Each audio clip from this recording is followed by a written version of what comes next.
morning, good morning, good morning, good morning, good morning.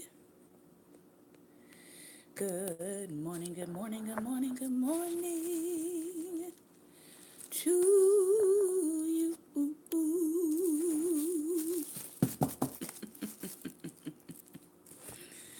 Hello, hello, hello, and good morning. Welcome to Daring Dialogues. I am your host, Shantae Charles.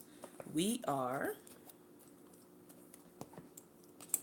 getting ready to talk about Healthy, Wealthy, and Wise this Friday.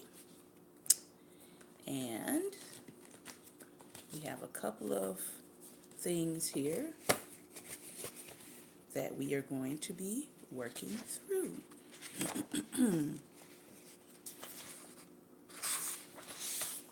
I hope that everybody has been having a great and wonderful day. And I hope that you are starting your day with some prayer, some worship. And there's a couple of things we want to talk about today for our health segment. I'm just making sure that I have the things I want to talk about right in front of me. Let's see. Yes. All right. I'll cover some more of these at season 4, Lord willing. So, I want to cover for our health today, I want to cover PTSD, post-traumatic stress disorder. And again, I want to look at depression, all right, because this still seems to be a main issue that's happening in our country right now. Because if you look at our surroundings and the conditions of our country, it's very obvious to see why some people who may not be depressed on a normal basis might be dealing with situational depression. And then also, we're going to look at anxiety disorders today. And then we're going to go into our book, Your Score. We told you we would pick up in this book. And we're going to finish off today with Wealth Can't Wait. And I want to say, if you are one of my friends, I want to say thank you for putting up with me in some of my sleepless night habits and activities. You know who you are. I just want to say thank you. Some of you all know who I am because I come in your Facebook inbox, but thank you for the grace that you give to me. Thank you for the grace when I'm having a sleepless night and I am just going through some issues, and some things need prayer and some things need laughter. So on either hand, I want to say thank you to those friends. All right. So, post-traumatic stress disorder. Now, I'm going to say this number on here. This is like a fact sheet from the Mental Health Association of Maryland. All right. You can go on their site. I believe it's located on here, mhamd.org, and they've got all kinds of different pages of different types of disorders and things, and it gives you a nice little cheat sheet or fast fact sheet that will help you to learn about several disorders. But today I want to talk about post-traumatic stress disorder. This number on here is very low because it's given by the U.S. Department of Veterans Affairs. And I could tell you that it does not include disenfranchised African Americans in this country. There are lots of them who are also dealing with post-traumatic stress disorder, or as Dr. Joy DeGruy called it, post-traumatic slave disorder. Excuse me. Post-traumatic slave disorder. And so dealing with the traumas and the fallouts of created systems that are designed to oppress a people group. That is what a lot of Black Americans are dealing with in this country. And no one is really, how can I say it? No one is really delving into that. And a part of the depression also is increasing as Black Americans see the attention that is being given to the causes and concerns of the immigrant community, while at the same time ignoring what is happening to the Black community in many instances, with our, in terms of our government stepping in to really intervene and bring solutions. So the estimate on here is about 8 million adults suffer from PTSD in a given year, but I would probably say that number is probably closer to 50 million, because again, I don't believe that the U.S. Department of Veterans Affairs is taking into account Black Americans in this country. So that's me. Somebody will come and give me some more facts and figures on that, but I believe that number is much higher than 8 million. When does PTSD start? PTSD starts at different times for different people. Signs of PTSD may start soon after a frightening event and then continue. Other people develop new or more severe signs months or even years later. How can they get better? PTSD can be treated. A doctor or mental health professional who has experience in treating people with PTSD can help. Treatment may include talk therapy, medication, or both. Treatment might take 6 to 12 weeks, For some people, it can take longer. Treatment is not the same for everyone. What works for you might not work for someone else. Drinking alcohol or other drugs will not help PTSD go away and may make it worse. Good morning to those of you on the YouTube live stream. Good morning, Lady Barbara and Pastor Ben. To find a provider who can treat PTSD, download, and it tells you that you can actually go to Accessing Mental Health Care, and it will point you to various resources that provide you a specific counselor. So, what is post-traumatic stress disorder, or PTSD? It is an illness that occurs after living through or seeing a dangerous event. All right. So again, as I said, I don't think these numbers are taking into account the lives of many African Americans living in war zones in this country, living in third world conditions in this country, living in places that does not provide clean water, or they're in a environment where the air quality is poor. So all of those different things can contribute to stress on a body. So they first of all have living through or seeing a dangerous event such as war. How about drive-by shootings? Yeah, I would include that in there. How about watching your peer be murdered by police officers? I would put that in there. They also have down natural disasters or quote unquote general violent experiences, so they would fit in there. All right. PTSD makes you feel stressed and afraid after the danger is over and re experience your trauma through recurrent dreams, flashbacks, intrusive memories, or unrest in situations that bring back memories of the original trauma. I remember growing up in South Florida, and I remember hearing ambulance noise all the time, helicopter noise overhead all the time, most of my years growing up. And I remember hearing gunfire all the time, most of my years growing up. And so I remember leaving my neighborhood and going off to college. And there was one incident where a car backfired and I hit the ground. I automatically ducked. Why? Because that was a learned response. And it was something that I was still dealing with and had to work through. because the environment that I had lived in was full of sounds that shouldn't have been normal everyday sounds all the time. And the other piece of that was when I moved away from my hometown, the first thing that I recognized in my time away when I first went off to experience college life, just to, go on a college tour, the first thing I noticed was that I was in a place that was quiet and I didn't hear the sound of ambulances.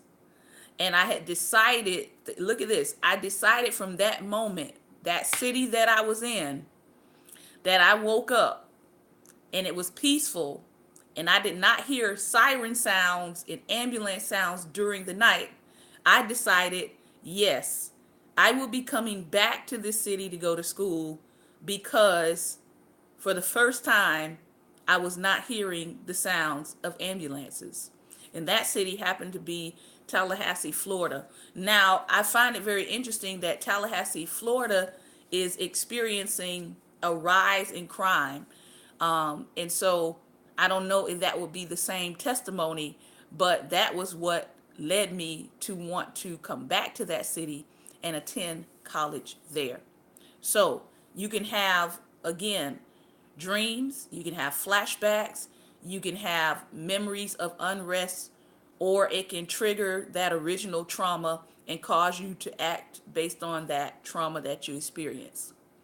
Who develops PTSD? Anyone can, and it can happen to anyone at any age.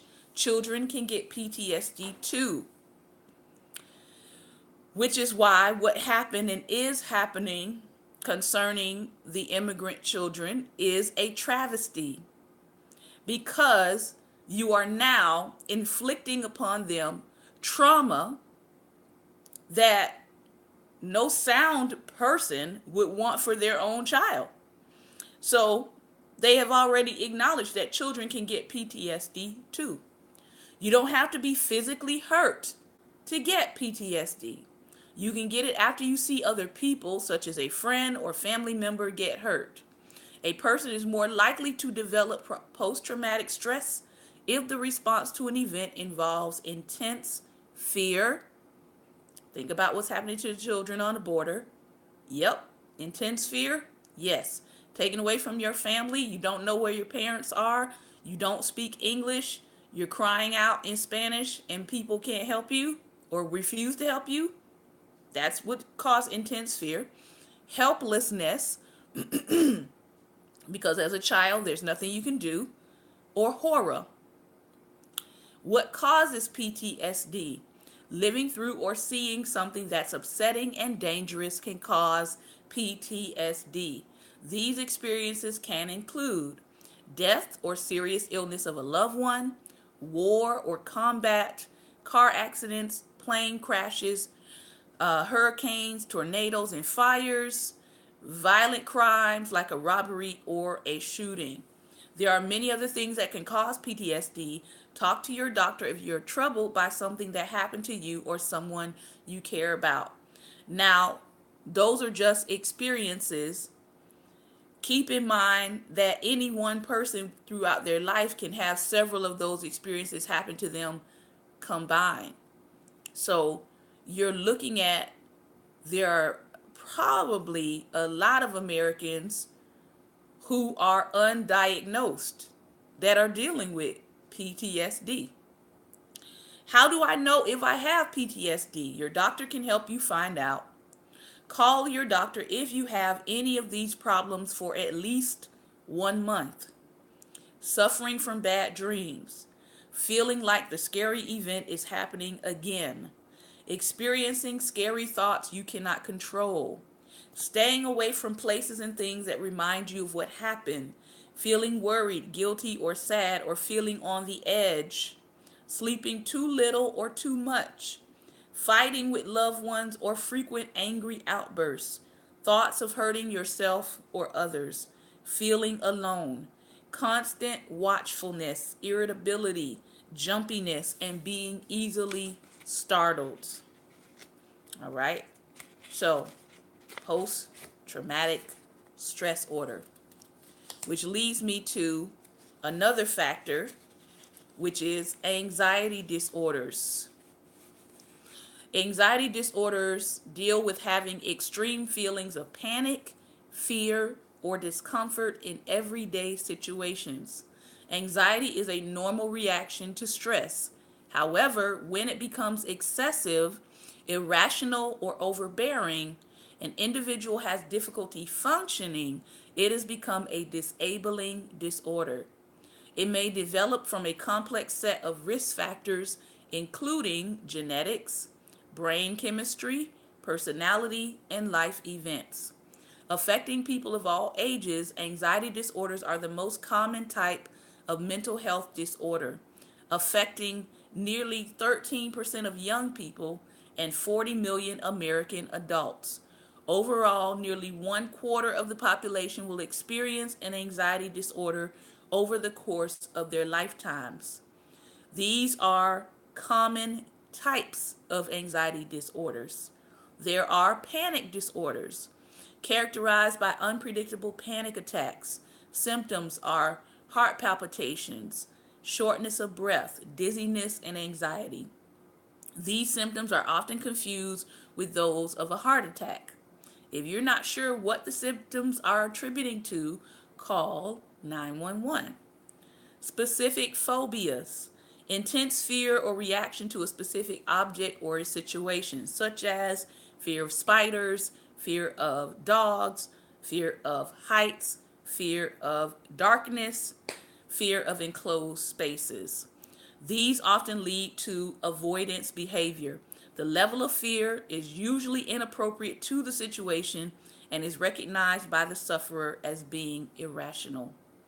Social phobia, extreme anxiety about being judged by others or behaving in a way that might cause embarrassment or ridicule, may lead to avoidance behavior. Separation anxiety disorder, an intense anxiety associated with being away from caregivers, results in a person clinging to the parent or the parent clinging to the child, or refusing to do daily activities until you are in connection with the person that you separated from. Obsessive compulsive disorder, OCD. Most people are familiar with OCD. It is a form of anxiety disorder. Individuals are plagued by persistent recurring thoughts, obsessions. They engage in ritualistic behaviors in order to reduce their anxiety associated with these obsessions. For example, constant hand washing, constant rearranging of items or reorganizing of items could be a sign of an OCD, of obsessive compulsive disorder. Post-traumatic stress disorder, which we just covered, and then generalized anxiety disorder, experiencing 6 months or more of persistent, irrational, and extreme worry, causing insomnia, headaches, and irritability. So, why is this important? Given the prevalence of anxiety disorders is over 1 in 10 youth, most people may experience an anxiety disorder, or they may experience family members, children around them that are dealing with anxiety disorders. So they can have serious consequences to school, absenteeism in school, disruptions in life, inability to complete basic tasks, family stress, impaired social relationships. It is important to give compassion and support to those who are dealing with anxiety disorders. And again, definitely you want to seek out counsel. So,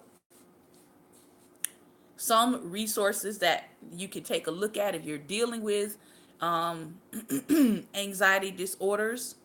You can look at psychcentral.com/disorders/anxiety.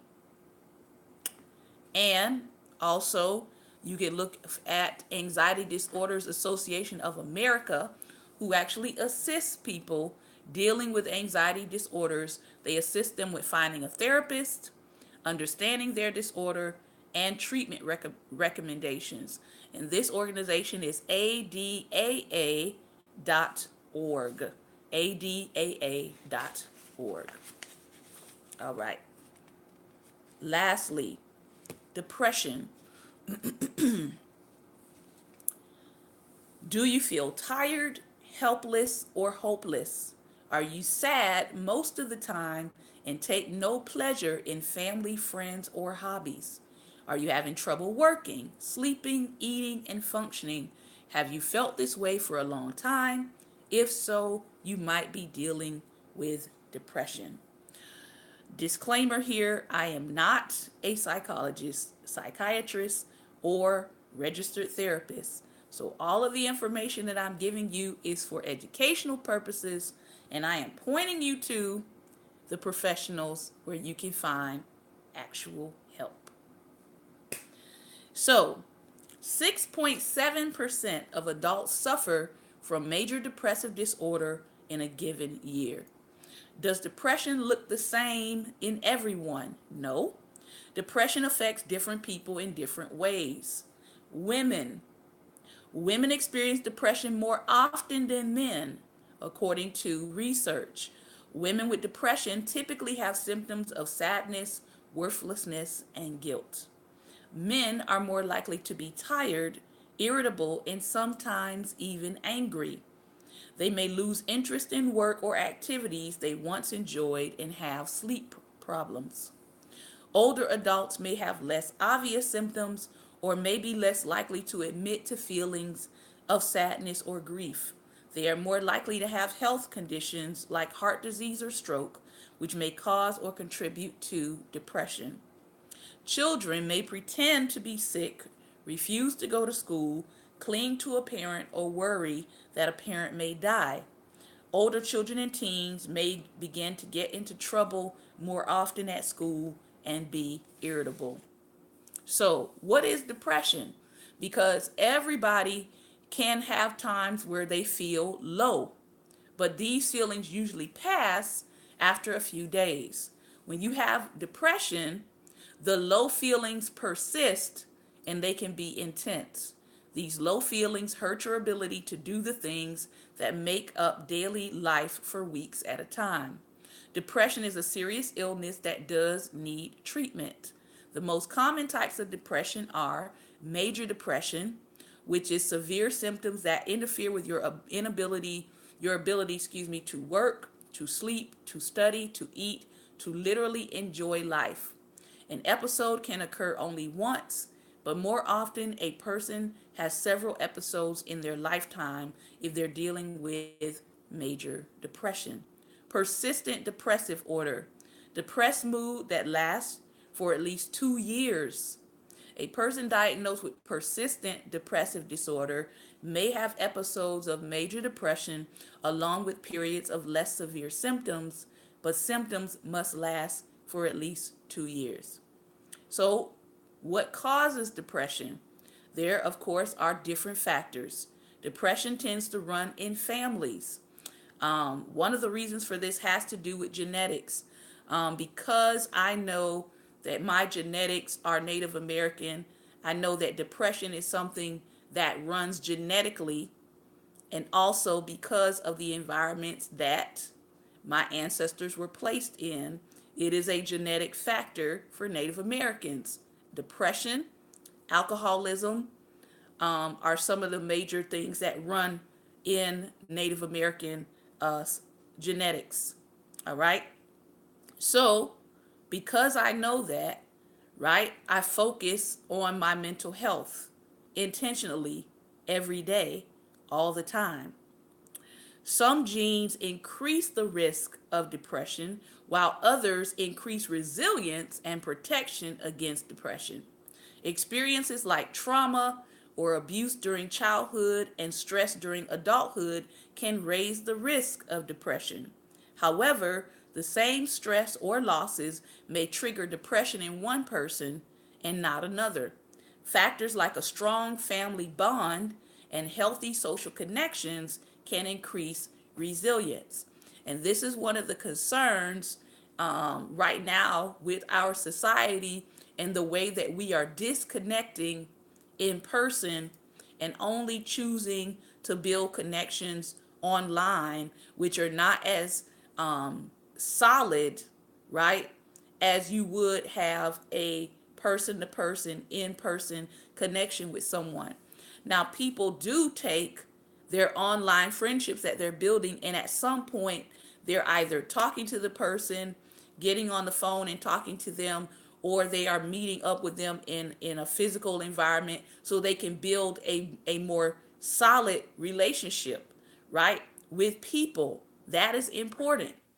It is important that we are making healthy social connections and human contact.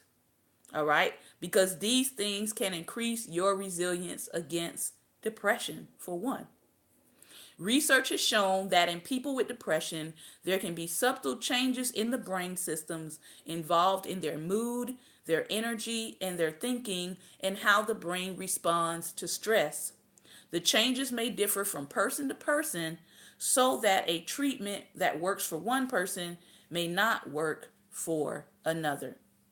Signs and symptoms of depression: feeling sad or empty, feeling hopeless, irritable, anxious, or guilty, losing interest in your favorite activities, feeling very tired, not being able to concentrate or remember details, not being able to sleep or sleeping too much, overeating or not wanting to eat at all, thinking suicidal thoughts or suicide attempts, having aches and pains, headaches, cramps, or digestive problems. All of that can find some links to depression. Again, I want to give you the website that you can go to check out more information, and it does have other information on the site that you can take a look at. But those were some of the ones that I wanted to touch on, because we do have to recognize that our world participates in something that I'm going to write up here in just a second. But let me give you this website. Let me make sure I write it big enough.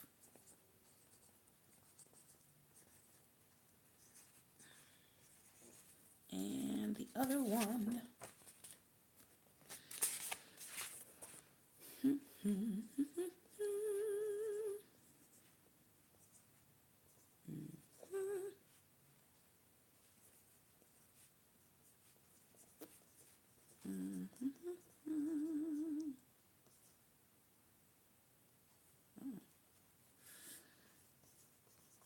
All right.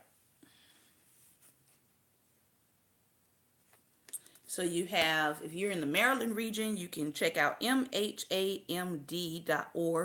Or if you're just looking for information, you can check out this site.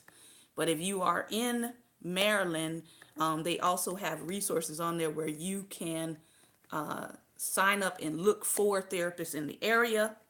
This one is for the anxiety disorders, adaa.org, and then psychcentral.com.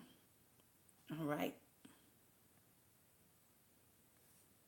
All right. Moving right along. All right. So let's go into your score. And we're in chapter 4, which is gaming the system. Gaming the system. And today we're going to talk about fixing a mistake with the credit bureau. Fixing a mistake with the credit bureaus. When you see something on your credit report that doesn't belong there, it should be a simple phone call to sort it out, right? You should be able to talk to a real person, and they should be able to look at your file and sort out the discrepancy in a few minutes. And everybody goes happily on their way. Except it does not work that way with your credit report, ever. Nothing about fighting with credit bureaus or your creditors is easy and simple, and it's exactly for the reasons you would think. The credit bureaus are paid millions of dollars by their clients to keep track of your accounts, but you aren't one of their clients. So, because you're not a client for them, it's going to be more difficult for you to get their attention. The credit bureaus serve the interests of the creditors. Dealing with you and your concerns is an expense. I hear hundreds of horror stories from my clients every year, but here's just one of them, he writes. A client and friend came to me because he was in the process of moving to New York City when he got hit with a nasty surprise. A medical debt long into collections that wasn't showing on his credit report. So when he filled out a credit and background check application for his new place in New York, the landlord denied him. He was sitting in the landlord's office right after getting this news when the landlord hit him with another bomb. The background check that had been run by the same bureau had also revealed some criminal convictions that definitely did not belong to him. So, in the eyes of at least one of the credit bureaus, the organizations that are responsible for telling potential creditors and landlords about your general responsibility level, he was a deadbeat and a criminal. My friend came to me to try to figure out what to do. The answers were pretty simple, but unfortunately, they require a lot of legwork and a lot of persistence, which you will discover pretty quickly will be the theme of this chapter. Back in chapter 2, where we went through what makes up the guts of your credit score, we talked about derogatory items, things like late payments, delinquencies, and court judgments that can ding your score to different degrees. Here, we're going to talk about what to do when you discover some of these derogatory or negative items and want them removed. You can certainly fight back when your credit report contains inaccuracies, but nobody is going to make your job easy. You're going to have to write and call and call. Persistence and the squeaky wheel are going to be your best friends. We're going to talk in this chapter about guerrilla tactics. In other ways to get your good name back. Nothing we will talk about is illegal or even shady. Be prepared for pushback from the companies you use because they're not going to love you for knowing how to respond. My friend with the medical collection mistake and phantom convictions, he was fired up to call the credit bureaus and straighten them out. That's understandable, but it just doesn't work. To deal with mistakes on your credit report, you have two avenues to pursue. You can take it up with the credit bureaus, which will require you to go through a lengthy back and forth through the mail, or fight it through your creditors. For starters, how the derogatory item is actually reporting on your credit report will determine a lot about how you proceed. If you have a problem about something, say how a credit card company has reported in the last 2 years, you can go directly to the company. But if there are items on your report that are older than 2 years, or they're creditors that you don't recognize, you want to preserve your right to sue if you don't get a resolution. You're going to have to deal with it through the credit bureaus. That is a pain, but we will talk about that first. Fixing a mistake with the bureaus. The mistaken identity problem stemmed from one of the bureaus that both perform credit checks and provide criminal background information to landlords who subscribe to the service. The bureau was reporting a mystery 3-year-old medical collection as well as a long list of criminal convictions for someone who apparently had a similar name to the client. After tracking down the bureau's phone number from its website, he called to dispute the information on the two reports. The representative he spoke to said there was nothing they could do over the phone and that every dispute needed to be filed either through the bureau's website or by mail, and that it would take a minimum of 30 days to respond to any inquiry. I can save you time right now and tell you not to bother calling any of the bureaus with your disputes. They outsource their live customer service to India. And if you've ever tried to do this, you know it is true. So any of their live customer service, they outsource to India, the Philippines, Chile, and none of these people you'll be talking to have the ability to make any changes in your file. Their main job is to funnel you toward each bureau's dispute resolution portal on its website. So you call, they're going to point you to that dispute resolution portal that's located on the website. This particular bureau's online dispute form was straightforward and brief, but too brief. There was no room to fully explain what was going on and no way to attach any supporting evidence, which is part of the plan. The bureaus want to make it as easy as possible to deny a dispute by saying you didn't provide enough information for your claim. That left using the mail. And if you're going to dispute something with the bureaus, the mail is the only way of moving forward. But even that process isn't as straightforward as you might think. All the bureaus use an automated dispute resolution process called eOscar to respond to disputes mailed in by consumers. When you type up your letter and mail it, it gets opened, scanned, and categorized by machines.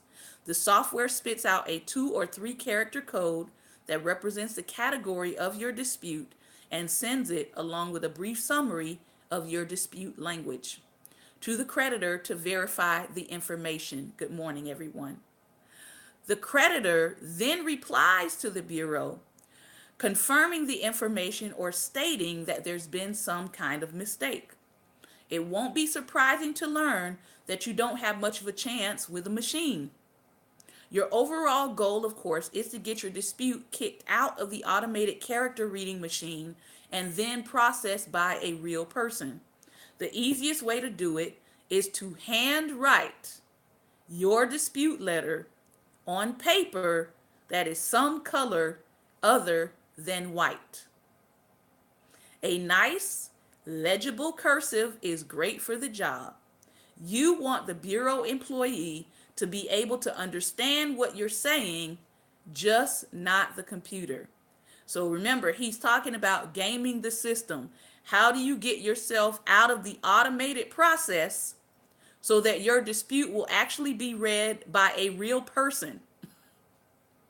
All right? Which is very ironic because we're living in a society that encourages people to move away from handwriting and cursive writing, especially young children.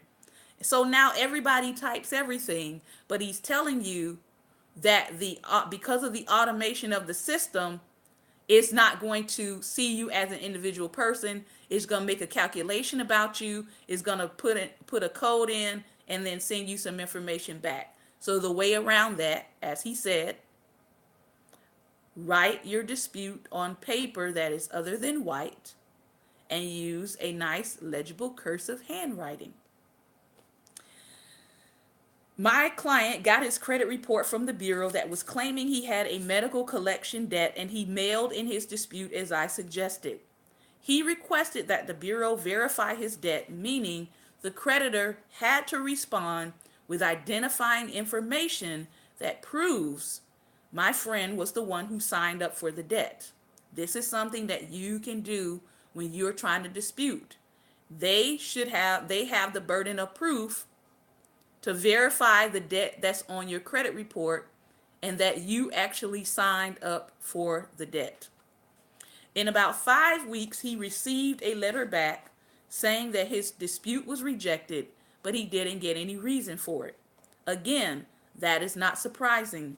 When a creditor gets your dispute from the credit bureau, it uses its own automated system to check on it, and it almost always only uses the information it already has in its computers, the information that was wrong in the first place to verify. The supporting evidence you sit in may not get considered. It's impossible to know because when you get your response, you don't get any context for the decision. So he had to write another dispute letter with more backing evidence and threatened to sue the credit bureau if it didn't remove the false item from his report.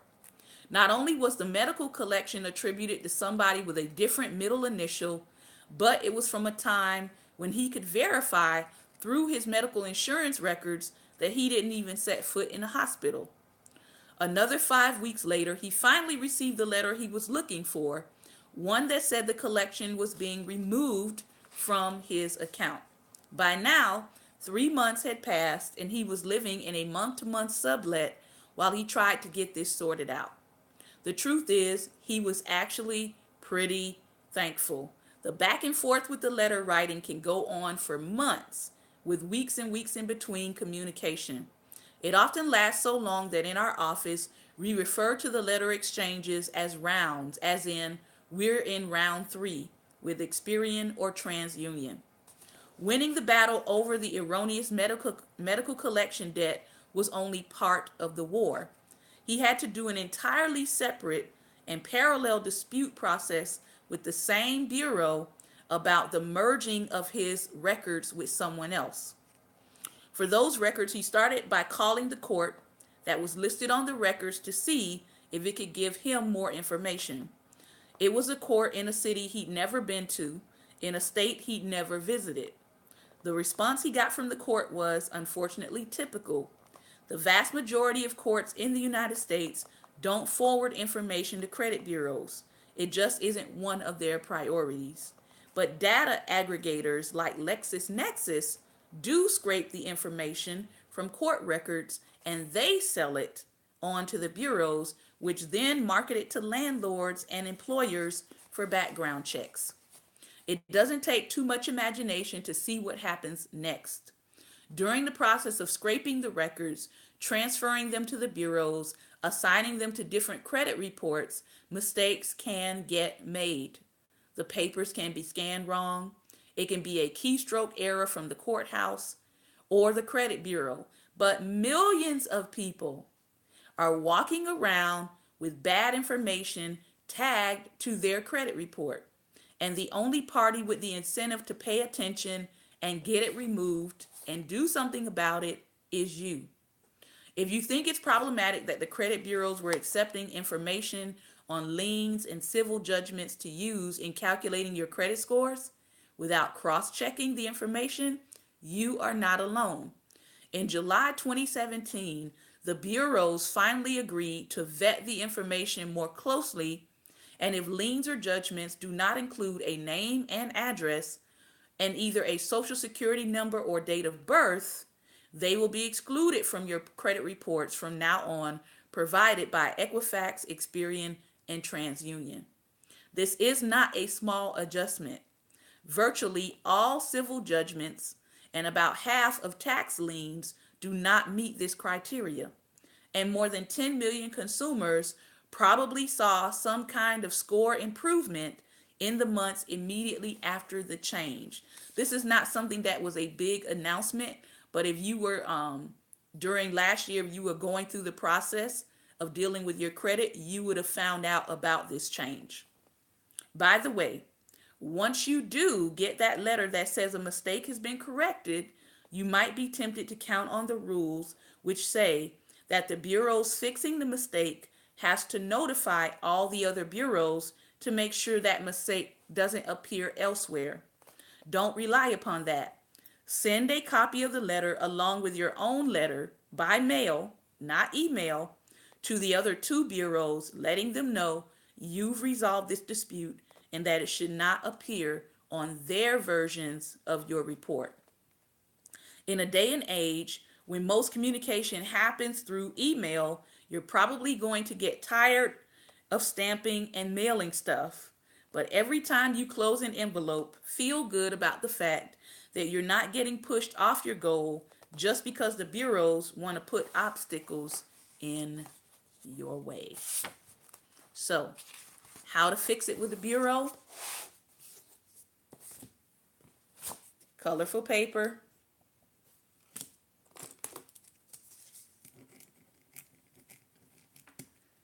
And legible cursive. Tricks of the trade. All right. Next, we are moving on to our final book for today, Wealth Can't Wait. 7 Wealth Traps, 7 Business Pillars, and a completing of a life audit. So we are on chapter 3 in this book, and chapter 3 is entitled Avoiding the Seven Wealth Traps. Avoiding the Seven Wealth Traps. And I believe we're actually going to be able to go through all 7 today because this is a very short chapter. Oprah Winfrey said, "Be thankful for what you have, you'll end up having more. If you concentrate on what you don't have, you will never have enough." The Bible would call that being content with such things that you have. To build wealth, you must actively cultivate a can-do, make it happen, fully aware state of mind. This will help you avoid the 7 wealth traps and make it far easier for you to reach your goals. To build awareness and enhance your state of mind, think of someone who may be less talented, less hardworking, less smart, or less of whatever it is that you might be good at, yet they still have more wealth than you at this point. The odds are that the person has escaped these wealth traps. In nearly all things, the biggest obstacle we ever face is really ourselves. By looking at the 7 most common wealth traps, we can learn how to avoid these obstacles and achieve our wealth goals. So if you're taking notes, here we go. Wealth trap number 1. Wealth trap number 1. The stable or cushy job. We all know folks like these. Maybe a ski instructor who loves to ski, a bartender who enjoys a social part of their job, a flight attendant who loves travel. All of these individuals are getting some subset of their needs met. But is it enough? And do they have to quit their jobs? Not necessarily.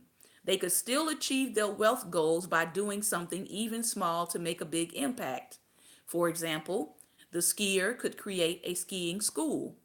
The bartender could save their tips and invest in rental properties. The flight attendant could get a real estate license. Along the way, they can use their personal skills to build an incredible network that includes others with similar or complementary interests. Building wealth is a contact sport. You can build a path toward financial freedom outside of work while keeping your job. There are many paths to wealth, but staying comfortable where you are will not get you on them. Opportunities come every day. It's how we show up and our willingness to see opportunity that determines our success. Building wealth is a contact sport. It requires movement, it requires action and impact. Be purposeful and build a network that takes you closer to your goals. I posted a story on yesterday. It was a very, very, very heartwarming story that appeared on The View, and they put the video clip up online. And it was the story of a woman who was taking care of basically the neighborhood kids, and she was using her own personal funds to fund her program. And she was, I think she had just a crock pot, they said, and one other item where she was making hot meals for the kids in her neighborhood, serving anywhere between 30 to 50 kids a day. And she had actually gone through her own life savings, so she already, invested in her dream of helping others. So she had basically put up the capital to start herself. And somebody got wind of what she was doing.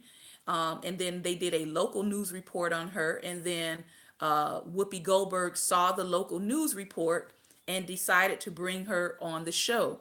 And what was so powerful about it was that every time Whoopi Goldberg would say, what they were doing for her, because they brought in people that were fixing up the place that she had because it was really small. They were building a kitchen for her and just other different things.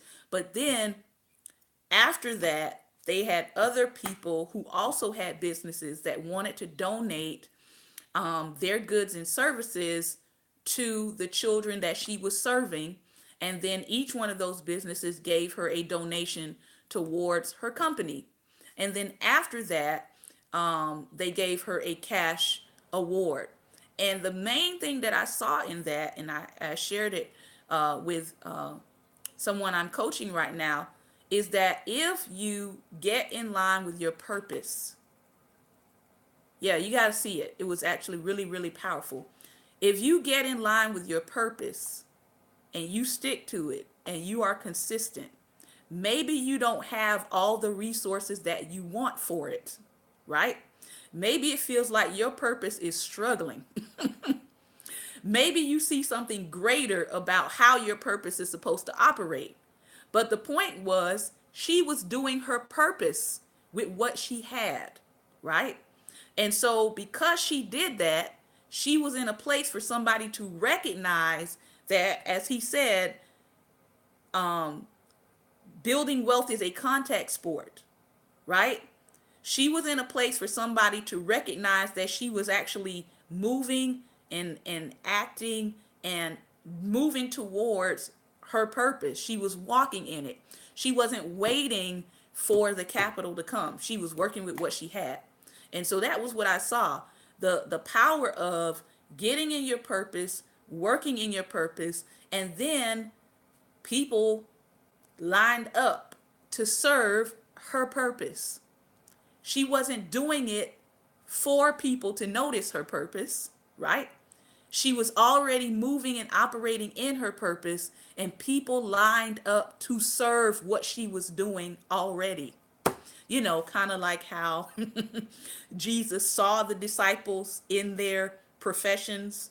You know, they were already fishing, and Jesus said, "Follow me, and I will make you fishers of men." In other words, I'll take what you're already doing, and I will help you to see how it can apply to winning souls, right? So it was very powerful because it was literally a physical example of somebody that maybe people in her community would have said, oh, that's just her little activity, right? Sometimes people can downplay what God is doing in your life. Yeah.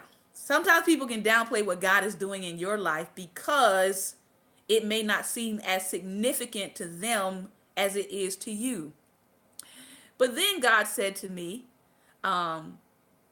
you can't expect people to show up for your purpose when you haven't shown up for your purpose yet. Can I say that one more time? You cannot expect people to show up for your purpose when you haven't shown up for your purpose yet. And then he said, there's a lot of people inviting people to their purpose that they're not even showing up for. They're being absentee stewards of the purpose that he gave them. And so he said to me, don't invite people to a purpose that you've been absent in. How are you going to tell me to follow you and you're not even following you? You're not even following what you're supposed to be doing in life. So, yeah, I was like, okay, all right, I received that. I get it. In other words, show up for you.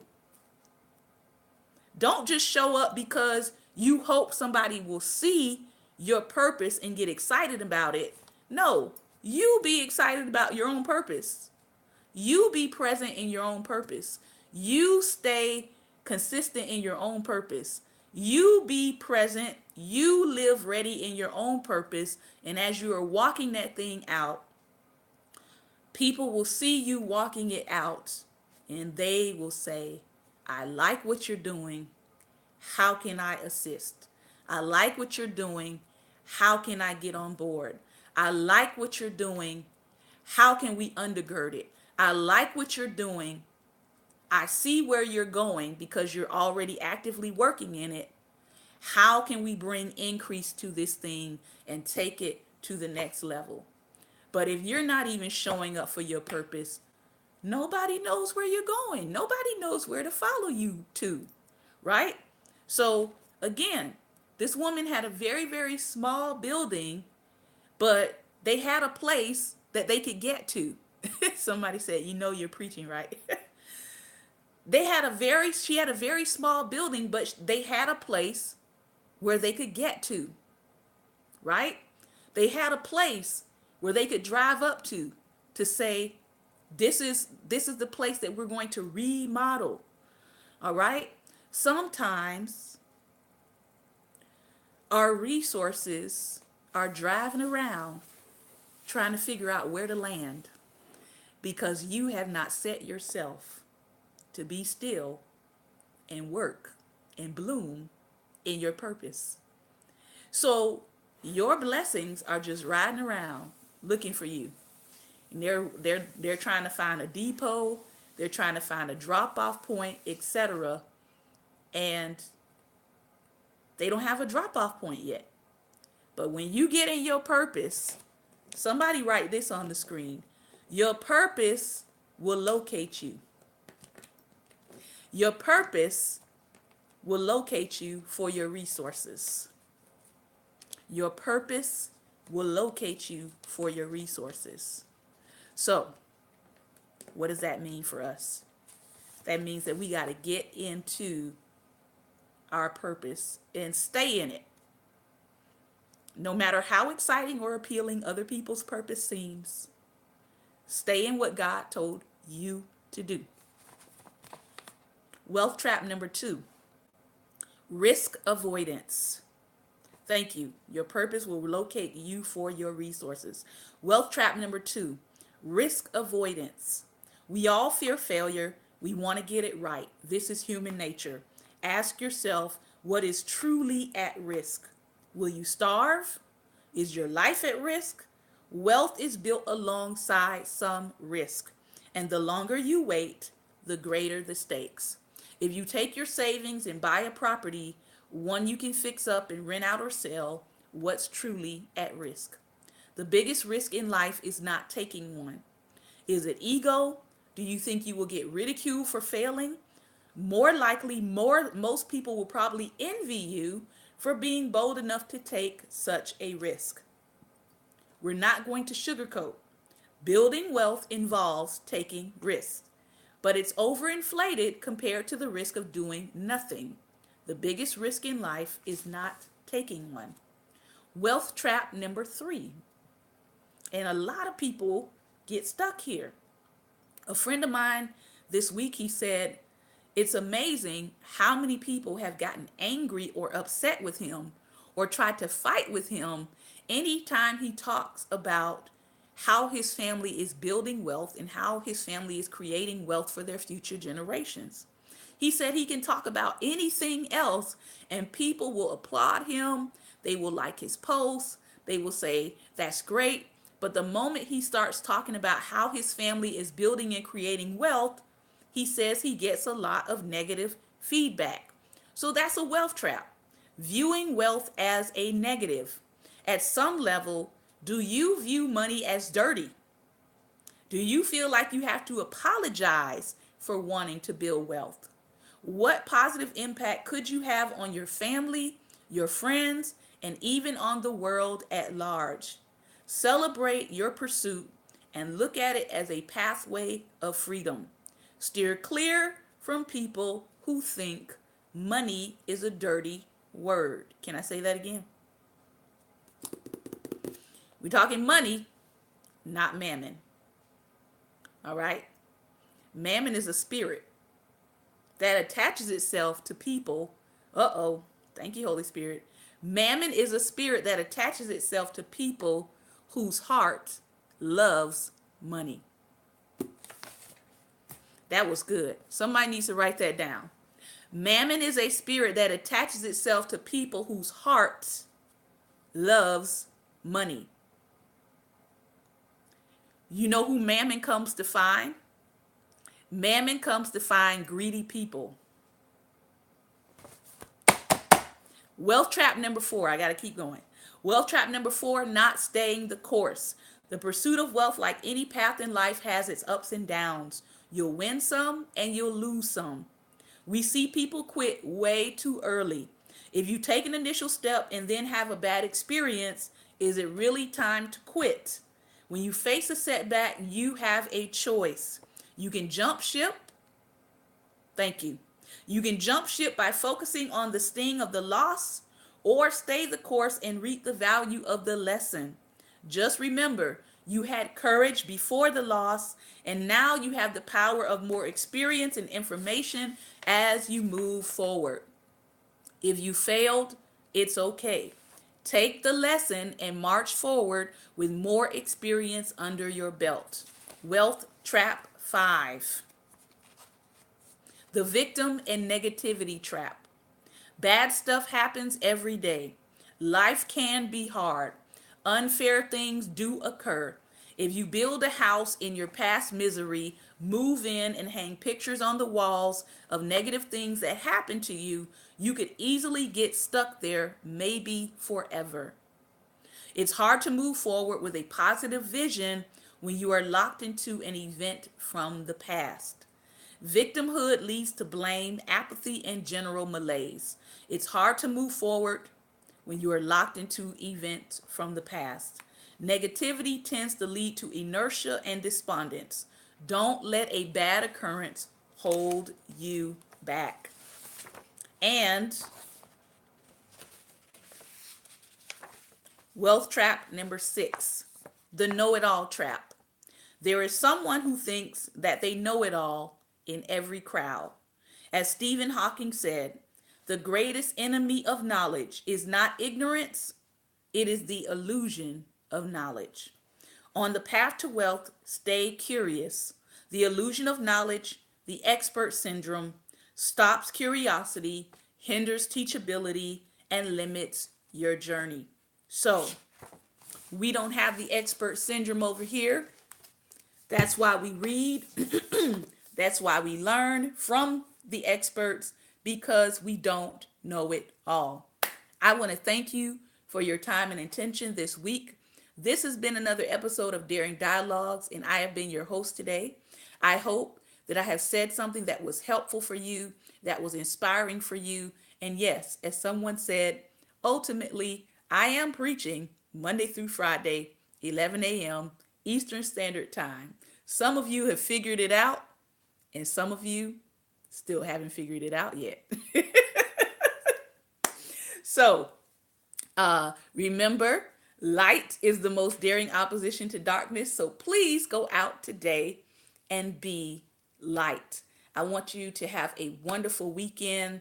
If you are a person of prayer and intercession, we will be having online intercession. This is our quarterly intercession that we do with our Life Nation partners and friends. So we will be doing that online. We'll be live streaming it, just the audio, so anybody from anywhere can join in on that during that prayer time. I believe we're going to do it at 1 p.m. Eastern Standard Time on Saturday. So all you have to do is find my personal page. I'll do it there, and then I'll share it out so other people can join us in our time of prayer and intercession. Of course, we're going to be praying for what's happening nationally within our country. We're going to be praying for specific issues. So as the audio goes on, you can drop prayer requests in as we have that 1 hour of prayer. All right. And then Sunday, I'll be back ministering from our series, Rise No Matter What. And we're going to be in the book of Ruth. So I'm excited about what God has to say to his people this weekend. I want to say to you, be blessed, be safe, be encouraged, continue to build wealth, show up for you. All right? Show up for you. And of course, rise no matter what. Take care, and God bless.